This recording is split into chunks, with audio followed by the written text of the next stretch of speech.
Hi friends, నేను TVR సత్యాన్ని మాట్లాడుతున్నాను. నేను చెప్తున్న శ్రీ శారదాదేవి జీవిత చరిత్రలో పార్ట్ 7లో సాంసారిక పారమార్థిక పరిస్థితుల్లో మాతృదేవి. శారదాదేవి జీవితంలో పార్ట్ 7లో సాంసారిక పారమార్థిక పరిస్థితుల్లో మాతృదేవి గురించి చెప్తున్నాను. రాజుతో పాటు ఆమె పిచ్చి తల్లి, తన తమ్ముడు ప్రసన్నకుమారుని కుమార్తెలు, మేనకోడళ్ళు నలిని, మాకు కూడా మాతృదేవిపై ఆధారపడి ఉండేవారు. వారందరూ జైరంబాటి ఇంట్లో ఉండేవారు. 1909లో మాతృదేవి నివసించడానికి స్వామి శారదానంద కలకత్తాలో ఉద్బోధన మందిరం కట్టించిన తర్వాత మాతృదేవితో పాటు వారందరూ కలకత్తాకు వెళ్ళారు. అందువలన అనేక వ్యవహారాలతో కూడుకున్న మాతృదేవి జీవిత చరమాంకంలో ఆమె చుట్టూ ఆమె కుటుంబ సభ్యులు, మామలు అని పిలువబడే ఆమె సోదరులు, మామీలు అని వర్ణింపబడే వదినలు, దీదీలు, అక్కలు అని పేర్కొనబడే నలిని, మాకు అనే కోడళ్ళు, వీరందరికన్నా కీలక పాత్ర వహించిన రాజు ఉన్నారు.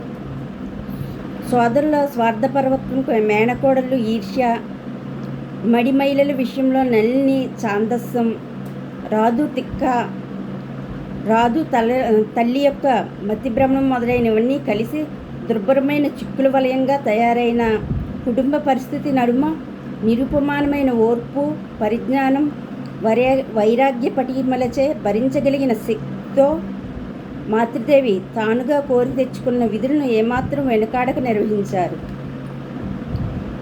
రాజు పట్ల తన కుటుంబ సభ్యుల మాతృదేవికి రాజు పట్ల తన కుటుంబ సభ్యుల పట్ల మాతృదేవికి గల మమకారాన్ని గురించి అత్యంత సన్నిహితులు కూడా పలు విధాలుగా అనుకునేవారు. గురుదేవులు బోధించిన వైరాగ్యానికి మాతృదేవి ప్రస్తుత పరిస్థితికి మధ్య గల వ్యత్యాసం వారిని ఆ విధంగా భావింపజేసింది. ఆమెకు అతి సన్నిహితురాలైన యోగిన్మ కూడా అలా భావించిన వారిలో ఒకరు. ఆమె ఇలా తలంచి, గురుదేవులు ఎంతో త్యాగదనులు, కానీ మాతృదేవి మాత్రం ప్రాపంచికతకు నిదర్శనమైన స్త్రీ ఏ విధంగా ఉంటుందో ఆ విధంగానే ప్రవర్తిస్తున్నారు. రాత్రింబౌళ్ళు ఆమె సోదరుని గూర్చి, మేనల్లుళ్ళు, మేనకోడలను గూర్చి తహతహలాడుచున్నారు. యోగిన్మాకి ఈ సందేహం కలిగిన కొద్ది రోజులకి ఒకనాడు గంగా తీరంలో ధ్యానం చేస్తుండగా ఆమెకు ఒక దృశ్యం కనిపించింది. గురుదేవులు ఆమె ఎదుట నిలిచి ఈ విధంగా చెప్పారు: అటు చూడు, గంగానదిలో ఏదో కొట్టుకుని వస్తున్నది. గంగానదిలో ప్రేగులతో చుట్టుకుని అప్పుడే పుట్టిన మృత శిశువు కొట్టుకుని పోవడం ఆమె గమనించింది. గురుదేవులు ఆమెతో, గంగను ఎప్పుడైనా ఏ వస్తువైనా అపరిశుద్ధం చేయగలదా? గంగా జలాన్ని ఏదైనా అపవిత్రం చేయగలదా? ఆమెను, మాతృదేవిని ఈ విధంగా పరిగణించు. ఆమెను గూర్చి ఎప్పుడూ సందేహపడకు. ఆమె ఇది తన శరీరాన్ని చూపిస్తూ ఒకటే గాని రెండు కాదు. తన చుట్టూ ఉన్న బంధువర్గానికి పూర్తి విరుద్ధంగా అనేక మంది ఆధ్యాత్మిక సాధకులు మాతృదేవి దగ్గరకు చేరారు. మొదట్లో ఆమెతో ఉన్నవారు యోగిన్మ, గోలప్మ, మరికొందరు గురుదేవుల స్త్రీ శిష్యులు మాత్రమే. కానీ మాతృదేవి ఉపదేశాలు ఇవ్వడం పెరిగే కొద్దీ ఆమె శిష్యుల సంఖ్య వృద్ధి అవుతూ వచ్చింది. శ్రీరామకృష్ణుల ప్రత్యక్ష సన్యాస శిష్యులైన స్వామి యోగానంద, స్వామి త్రిగుణాతీనానంద, స్వామి శారదానంద మాత్రమే కాక ఆమె సొంత సన్యాసి శిష్యులైన అనేక మంది ఆమెను సేవించారు. ఉపదేశం పొందడానికి అనేక మంది భక్తులు కలకత్తాకు, జైరాంబాటికి వచ్చేవారు. వారందరూ ఆధ్యాత్మికతనే అర్థించేవారు. వారు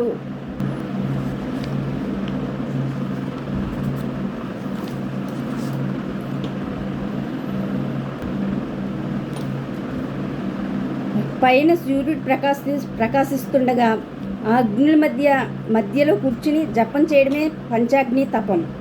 1894లో ఆమె మరలా కాశీ బృందావన యాత్ర చేశారు. 1898 నవంబర్లో శ్రీరామకృష్ణుల సన్యాసి శిష్యుల్లో ఒకరు మాతృదేవిని సేవించిన స్వామి యోగానంద, మాతృదేవి అణుంగ సోదరుడైన అభయచరణ్ మృతి చెందారు. ఇది మాతృదేవికి ఎంతో విచారం కలిగించింది. 1900వ సంవత్సరంలో ఆనాటి నుండి తన జీవితాంతం వరకు పట్టుకొమ్మైన రాధు లేక రాధారాణి జన్మించింది. 1906వ సంవత్సరంలో ఆమె తల్లి అయిన శ్యామసుందరీదేవి కాలం చేశారు. మాతృదేవి జీవితంలో 1909వ సంవత్సరం ప్రధానమైంది. ఆ సంవత్సరంలోనే ఉద్భవ గృహం ప్రారంభించబడింది. అప్పటి నుండి స్వామి శారదానంద మాతృదేవి బాధ్యతను స్వీకరించారు. స్వామి యోగానంద నిర్యాణం తర్వాత మాతృదేవి కలకత్తాలో అద్దె ఇళ్లలోనూ భక్తుల ఇళ్లలోనూ ఇబ్బంది పడవలసి వచ్చేది. క్రమక్రమంగా ఆమె సంసారం కూడా పెరగటం వల్ల స్వామి శారదానంద మాతృదేవి నివాసాన్ని గురించి బాధపడసాగారు. అందుచే ఆయన ఆమె కొరకు బాగ్ బజార్ ప్రాంతంలో ఉద్బోధన్ కార్యాలయం అనే భవనాన్ని కట్టించారు. ఆ భవనం నుండి రామకృష్ణ సంప్రదాయానికి చెందిన ఉద్బోధన్ అనే బెంగాలీ మాసపత్రిక ప్రచురింపబడటం వలన ఆ భవనాన్ని ఉద్బోధన్ కార్యాలయం అని పిలిచేవారు. ఆ భవనంలోని పై అంతస్తులు మాతృదేవి తన బృందంతో సహా నివసించేవారు. క్రింది భాగంలో ఆమె అనుయాయులు, ఇతర శిష్యులు నివసించేవారు. ఆమె కలకత్తాలో ఉన్నప్పుడు మాతృదేవి ఆమె పరివారానికి అయ్యే ఖర్చులన్నింటినీ స్వామి శారదానంద భరించేవారు. ఆమె ఆ స్త్రీలతో ఆమె జైరంబాటి వెళ్ళినప్పుడు ఆమె సౌకర్యాన్ని, భద్రతను కనిపెట్టడానికి వెంట ఒక సన్యాసిని కూడా పంపించేవారు. ఆమె కుటుంబ ఖర్చులు భక్తులు, శిష్యులు ఇచ్చే విరాళాలతో జరగవలసి ఉన్నప్పటికీ స్వామి శారదానంద విరివిగా ఆమెకు డబ్బు పంపేవారు. స్వామి శారదానంద ఆమె కొరకు ప్రత్యేకంగా జైరాంబాట్లో ఒక కుటీరం నిర్మించే వరకు ఆమె ఎవరో ఒక సోదరుని ఇంట్లో ఉండేవారు. పట్టణవాసులకు ఆమెను కలకత్తాలో దర్శించుకోవడం సులభమైనదే కానీ అది అతి సామాన్యంగా ఉండేది. కానీ గ్రామంలో ఉన్నప్పుడు ఎంతో అందుబాటులో ఉంటూ భక్తులతో చాలా స్వతంత్రంగా కలిసిపోయేవారు. అందుచేత అనేకులు ఆమెను జైరాంబాట్లో దర్శించడానికే ఇష్టపడేవారు. అట్టి భక్తుల సంఖ్య పెరిగిపోతున్న కొద్దీ ఆమెకు ప్రత్యేకమైన ఏర్పాట్లు అవసరమయ్యాయి. జైరాంబాటికి 6 మైళ్ళ దూరంలో కోల్పార అనే చోట ఒక ఆశ్రమం ఏర్పాటు చేయబడింది. మాతృదేవి కలకత్తా నుండి వచ్చేటప్పుడు మధ్యలో మజిలీగా ఉండడానికై అది ఏర్పాటు చేయబడింది. అక్కడ ఉన్న ఆమె సన్యాస శిష్యులు తాము మాతృదేవికి దూరపు కాపలాదారులమనే భావంతో శారీరక కష్టంతోనూ బజారు నుండి వస్తువులు తీసుకురావడంలోనూ మాతృదేవిని సేవించేవారు. రామేశ్వర యాత్ర 1911వ సంవత్సరం ఫిబ్రవరి నెలాఖరున మాతృదేవి రామేశ్వర యాత్రకు బయలుదేరారు. మద్రాసు మఠాధ్యక్షులు శ్రీ రామకృష్ణుల ప్రత్యక్ష శిష్యుల్లో ఒకరైన స్వామి రామకృష్ణానంద యాత్ర ఏర్పాటు చేశారు. మాతృదేవికి భాష రానప్పటికీ మద్రాసులో ఉన్న నెల రోజులు ప్రజలతో సులభంగా మెలిగి అనేక మంది భక్తులకు ఉపదేశాన్ని ఇచ్చారు. మద్రాసు నుండి ఆమె రామేశ్వరం వెళ్ళారు. గర్భాలయంలోకి వెళ్ళి స్వహస్తాలతో రామలింగేశ్వరుని అర్చించే అపూర్వ అవకాశం ఆమెకు కల్పించబడింది. రామేశ్వరం నుండి తిరిగి వచ్చి మార్చి చివరిలో మాతృదేవి బెంగళూరు వెళ్ళారు. అచ్చటి ఆశ్రమాధ్యక్షుడైన స్వామి నిర్మలానంద ఆమెకు గౌరవపూర్వక ఆహ్వాన ఏర్పాట్లు చేశారు. ఆమె బెంగళూరులో బస చేయడం అక్కడి ప్రజల్లో మహోన్నత్యాన్ని కలిగించింది. కలకత్తాకు తిరుగు ప్రయాణంలో ఆమె రాజమండ్రిలో మకాం చేసి పావన గౌతమి స్నానం ఆచరించారు. 1911వ సంవత్సరం ఏప్రిల్ 11వ తేదీ తిరిగి ఆమె కలకత్తాకు చేరుకున్నారు. ఆమె తలపెట్టిన మరొక యాత్ర మూడోసారి కాశీ వెళ్ళడం. ఈ యాత్ర 1912 నవంబర్ నుండి 1913 జనవరి వరకు చేశారు. ఆమె వెంట వచ్చిన పెద్ద బృందంలో సన్యాసులు, భక్తులు, కొందరు బంధువులు కూడా ఉన్నారు.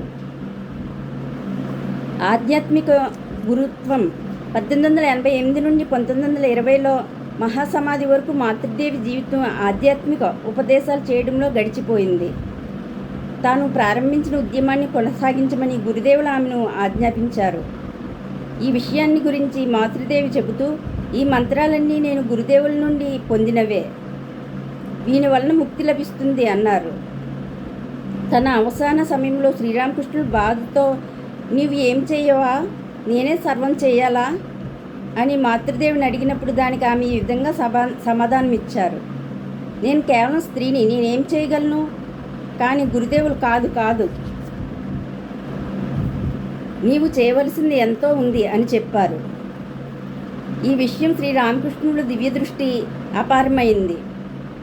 ఆమెను తమ ఆలోచనలో ఆశయాల్లో భాగస్వామ్యం చేసి తాను ప్రారంభించిన మానవ ఆధ్యాత్మిక పునరుజ్జీవన విధానాన్ని పురోగమింపజేసే శక్తి కలిగించి ఆ కార్యం ముందుకు నడపడానికి ఆమెను వదిలి వెళ్ళారు. గురుదేవుల కాలంలోనే మాతృదేవి ఒక విధంగా ఆధ్యాత్మిక ఉపదేశాలను ఇవ్వడం ప్రారంభించారు. గురుదేవులను చుట్టుముట్టే అనేక మంది స్త్రీ భక్తులు ఆమె గదిలో చేరి ఆమె వలన ఉత్తేజితులయ్యారు. తనకు కాబోయే సన్యాస శిష్యుడు శారదా ప్రసన్నను స్వామి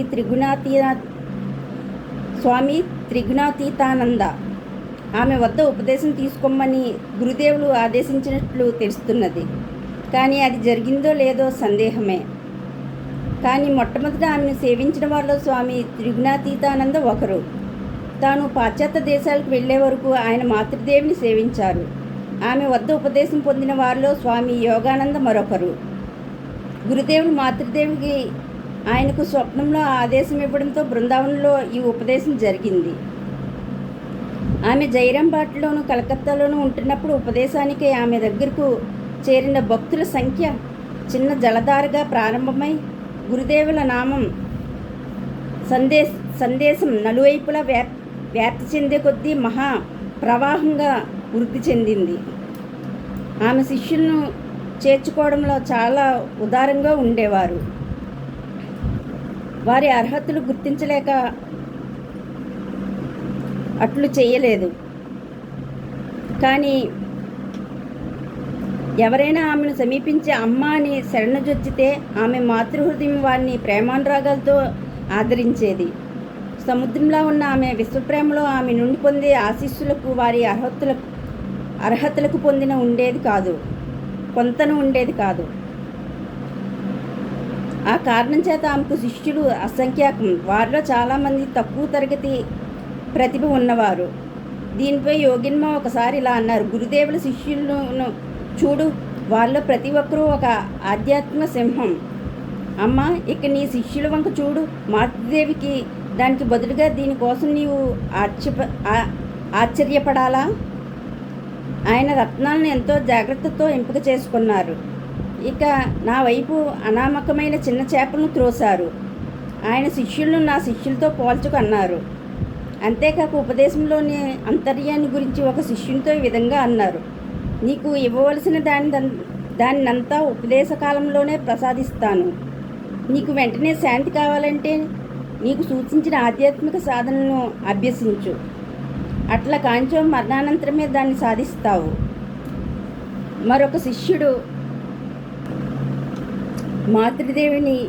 మాతృదేవి 10-12 సంవత్సరాల వయసు గల పిల్లలకు కూడా ఉపదేశం ఇవ్వడం వలన అట్టి వారి సంఖ్య పెరిగిపోవడంచే తన శిష్యులను కూడా ఆమె గుర్తుపట్టలేకపోతున్నారని మాతృదేవి ఔదర్యాన్ని గురించి తన అయిష్టతను వ్యక్తం చేశాడు.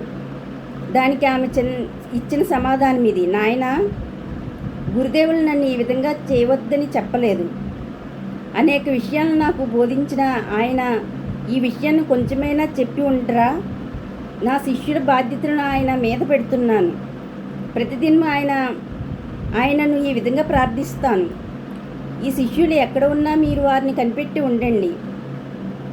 అంతేకాక నేను ఈ మంత్రాలను గురుదేవుల నుండి పొందాను. వారి ద్వారా మానవుడు తప్పక ముక్తి పొందుతాడు. ఒకసారి ఆమె చాలా జబ్బుతో బాధపడుతున్నప్పుడు అర్ధరాత్రి 2 గంటలకు లేవటం గమనించిన ఒక శిష్యుడు ఆమెను అమ్మా, నిద్ర పట్టట్లేదా అని అడిగాడు. దానికి ఆమె ఇచ్చిన సమాధానం: నాయనా, నేను ఎలా నిద్రపోగలను? ఈ బిడ్డలందరూ ఎంతో ఆసక్తితో వచ్చి ఉపదేశం తీసుకుంటున్నారు. కానీ వారిలో చాలామంది నియమంగా జపం చేయరు. కొందరు అసలు జపమే చేయరు. కానీ నేను వారి బాధ్యతనంతా వహించడం వల్ల వారి క్షేమాన్ని కనిపెట్టవలసిన అవసరం లేదా? అందుచేత వారి కొరకు జపం చేసి గురుదేవులను ఎల్లప్పుడూ, ఓ ప్రభు, వారిలో ఉన్న చైతన్యాన్ని జాగృతం చెయ్యి, వారికి ముక్తిని ప్రసాదించి పునర్జన్మ లేకుండా చేయి అని ప్రార్థిస్తాను. ఆధ్యాత్మిక గురుత్వ విషయంలో ముఖ్యంగా ఉపదేశం ఇవ్వడంలో ఆమె ఎంత శ్రద్ధ వహించారో పైన ఉదహరించిన మాటల వలన తెలుస్తున్నది. తాను ఉపదేశం ఇచ్చిన శిష్యుల పూర్తి ఆధ్యాత్మిక బాధ్యత ఆమె వహించారు. దానికి తోడు వారి పాపాలన్నిటిని తనపై వేసుకొని వారిపై ఆమె బాధ అనటం సృష్టం. ప్రతి శిష్యురాలు ఆమెకు కుమారుడు, కుమార్తె. ఆమె ఉపదేశాన్ని ఇచ్చేటప్పుడు సామాన్యమైన విధి నిషేధాలను పాటించడంలో ఆమె ప్రత్యేక శ్రద్ధ వహించేవారు కాదు. కానీ సహజంగా గురుదేవుల పూజానంతరం ముందుగా నిర్ణయించబడిన వ్యక్తులకు ఆమె ఉపదేశం ఇచ్చేవారు. కానీ తరచూ నియమాలన్నిటికీ పక్కకు పెట్టి ఏ సమయంలోనైనా ఎట్టి పరిస్థితుల్లోనైనా శిష్యులకు ఉపదేశం ఇచ్చేవారు. కొన్ని ఉదాహరణలు వివరిస్తాం. తన బాల్య స్నేహితురాలతో మధ్యాహ్న భోజనానంతరం పడుకుని విశ్రాంతి తీసుకుంటున్నప్పుడు ఆమెకు ఉపదేశం ఇచ్చారు. నిషిద్ధమైన మృత శౌచ మరణము వల్ల కలిగిన మైల కాలంలో ఒకరికి ఉపదేశం ఇచ్చారు. మరికొందరికి పంచలో చూరు క్రింద మైదానంలో రైల్వే ప్లాట్ఫారంలో గొడుగు కింద నిలిచి గుంటలో వాననీటిని ఆచమనానికి ఉపయోగించి ఉపదేశం ఇచ్చారు. కొన్నిసార్లు ఆకస్మికంగా కలిగిన భావోద్రేకంతో ఉపదేశాన్ని హృదయపూర్వకంగా కన్నీరు కారుస్తూ పాదాలపై పడి మ్రొక్కిన వారికి కూడా మంత్రదీక్షను ప్రసాదించారు. మరికొందరి విషయంలో మాతృదేవి ఫోటోను సైతం ఎన్నడూ చూడనప్పటికీ ఆమెను దర్శించినప్పుడు ఆమె సామాన్య వ్యక్తిగా గాక మానవ రూపం దాల్చిన దేవతగా గుర్తించిన వారికి, కల్లో దర్శించిన వారికి వారి జీవిత క్లిష్ట సమయాల్లో మాతృదేవి రక్షణ కలిగించిన నిదర్శనాలు కూడా కలవు. కొందరు కల్లో మంత్రదీక్షణ పొందిన తర్వాత జాగ్రత్తావస్థలో ఆమె వద్ద ఉపదేశం పొందిన తర్వాత వారికి కల్లో ఇచ్చిన మంత్రం ఉపదేశ సమయంలో ఇచ్చిన మంత్రం ఒకటేనని తెలుసుకునేవారు. ఉపదేశం ఇవ్వడం ఆమెకు 1-2 నిమిషాల కన్నా ఎక్కువ పట్టేది కాదు. అది ఏదో ఆషామాషిగా చేసేవారు కాదు. ఆ ఇచ్చిన ఉపదేశం అంతర్దృష్టితో తుట్టుపాటు లేక సజీవంగా ఉండేది. అది భావావేశంతో సమానంగా ఉండేది. ఒకసారి ఈ విషయాన్ని గురించి ఆమె ఇలా చెప్పారు. కొంతమందికి ఉపదేశం ఇవ్వదలిచినప్పుడు నా మనసులో ఇది ఇవ్వు లేక అది ఇవ్వు అనే స్ఫురణ కలుగుతుంది. కానీ మరికొందరి విషయంలో నాకే ఆలోచన కలిగేది కాదు. అట్లే కూర్చుండిపోయేదాన్ని. కొంతసేపు ఆలోచించిన పిమ్మట మంత్రం స్ఫురించేది. ఉత్తమాధికారుల విషయంలో మంత్రం అప్రయత్నంగా పైకి వచ్చేది. మహాగురువైన శ్రీ రామకృష్ణులు మాతృదేవిని ఈ లోకంలో భగవంతుని మాతృత్వాన్ని ప్రదర్శించడానికి వదిలి వెళ్ళారు.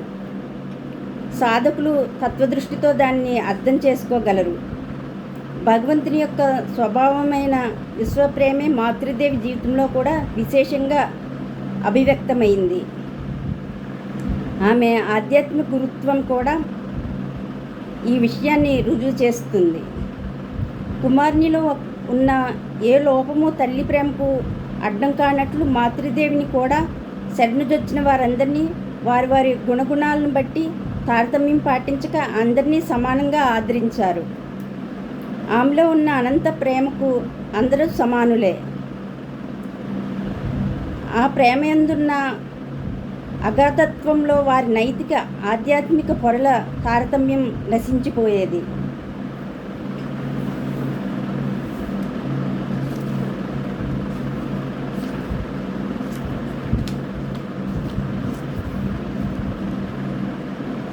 ఓకే ఫ్రెండ్స్, ఈరోజుతో శ్రీ శారదాదేవి జీవితంలో పార్ట్ 7 చెప్పాను. నెక్స్ట్ పార్ట్ 8లో ఈ లోకం నుండి మాతృదేవి నిష్క్రమణలో పార్ట్ 8లో చెప్తాను. ఈ లోకం నుండి మాతృదేవి నిష్క్రమణ.